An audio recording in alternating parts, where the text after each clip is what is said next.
তোর বাপকে গিয়ে বল বাড়ির 5 কিলোমিটারের মধ্যে দাঁড়িয়ে আছি, যা করার করায়।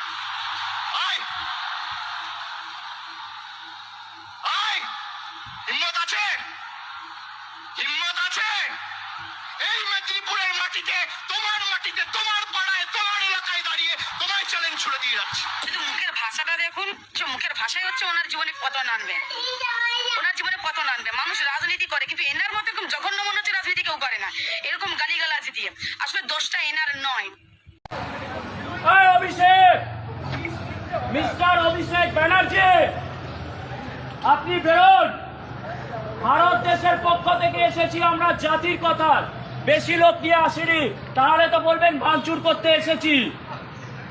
ও জিম বয় অভিষেক, ও গ্ল্যামার বয় অভিষেক, এই কয়লা চোর অভিষেক, এই রেশন চোর অভিষেক, এই ডায়মন্ড হারবারে হিন্দু মেয়েদের ধর্ষণে ওই সহায়তা করা অভিষেক, এই জাহাঙ্গীরের চামচা অভিষেক, এই শাহজাহানের চামচা অভিষেক। বেরো, হয়ে যাক দুটো হাত, 1:1, কেউ আসবে না মাঝখানে, 1:1, কিচ্ছু নয়, মারপিট নয়, পুশ আপসের চ্যালেঞ্জ হোক।